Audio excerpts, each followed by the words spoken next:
हमारा जो शहर है साहब, क्या बताएं, एक नंबर का शहर कह देते, पर हमको लगता है कि नंबर जहां खत्म होते हैं ना, हमारा उरई वहां से शुरू होता है। मतलब स्टेशन रोड है जो खत्म ही नहीं होती है,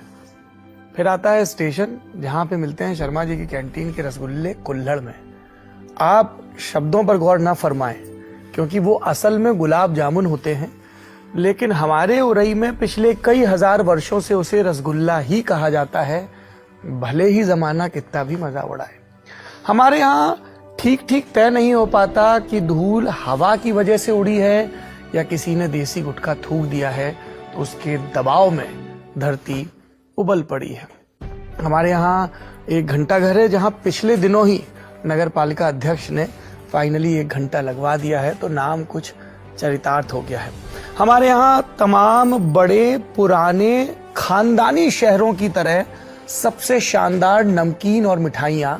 सराफे वाली गली में मिलती हैं।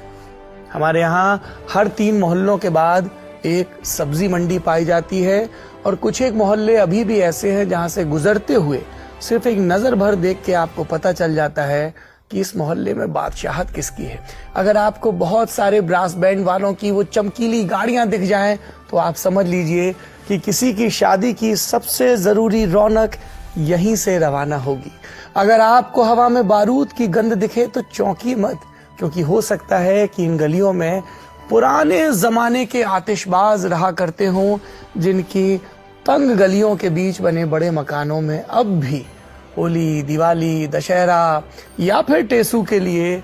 या फिर किसी और त्योहार के लिए कहीं बच्चा पैदा हुआ, कहीं किसी की विदाई हो रही है, हथगोले और बम बनाए जा रहे हैं, क्योंकि शोर बरपा है जमाने भर में कि बात उरई की हो रही है।